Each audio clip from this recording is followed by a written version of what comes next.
Quelle position Dieu a-t-il donnée à l'Église? Quelle mission Dieu a-t-il confiée à l'Église sur la terre? Puisque la tête de Satan a été écrasée, pourquoi Dieu lui permet-il de demeurer sur la terre? Dieu laisse l'Église sur terre non seulement pour annoncer l'Évangile et sauver les pécheurs, mais aussi pour manifester la victoire de Christ à la croix.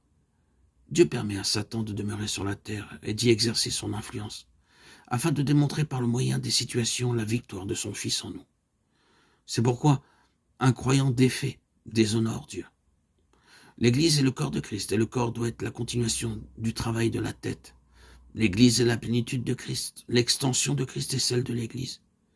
L'Église doit poursuivre ce qui a été enseigné dans les 4 évangiles. Nous trouvons dans le Nouveau Testament 3 choses inséparables, la croix, l'Église et le royaume. À la croix, Christ a accompli la rédemption et remporté la victoire. Le royaume manifestera visiblement la rédemption et la victoire de Christ. Aujourd'hui, en l'attendant, l'Église maintient sur la terre ce que Christ a accompli à la croix. Par la croix, Dieu a réglé l'aspect juridique du jugement. Le royaume révélera et exercera l'autorité et la puissance de Dieu. L'Église est dans cette position d'attente pour affirmer ce que la croix a accompli et pour goûter les puissances du royaume à venir. Hébreux 6:5. Satan ne peut pas vaincre le Christ en tant que personne, mais il peut le déshonorer par le biais du Christ corporatif. La défaite du corps peut s'interpréter comme étant aussi celle de la tête.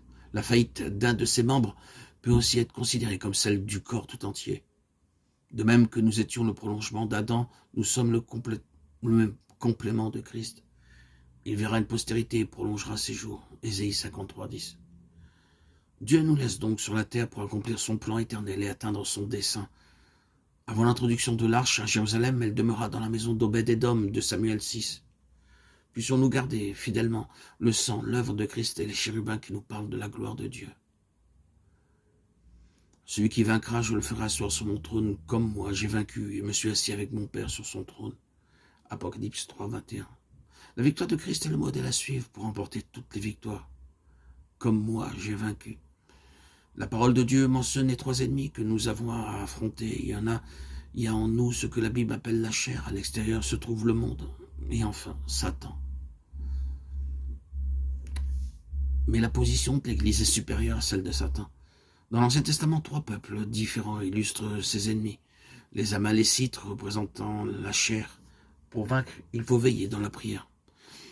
Les Égyptiens représentant le monde enseveli dans la mer Rouge et les Cananéens représentant les puissances sataniques que nous devons vaincre et détruire progressivement. La chair agit contre le Saint-Esprit, car la chair a des désirs contraires à ceux de l'Esprit et l'Esprit en a de contraires à ceux de la chair. Galates 5:17. Le monde est opposé au Père. Si quelqu'un aime le monde, l'amour du Père n'est point en lui. 1 Jean 2:15. Et Satan lutte contre Christ. Le Fils de Dieu a été manifesté afin qu'il détruisit les œuvres du diable. 1 Jean 3:8. Nous voyons donc que nous triomphons de la chair en marchant par le Saint-Esprit, en aimant le Père. Nous vainquons le monde et Satan est défait par la foi en Christ. La chair est la manifestation du premier ennemi. Dans les âges passés, un archange est devenu égocentrique, a voulu s'élever pour devenir l'égal de Dieu. C'est de cette manière que le moi est entré dans le monde. C'est là l'origine du péché, du monde et de Satan.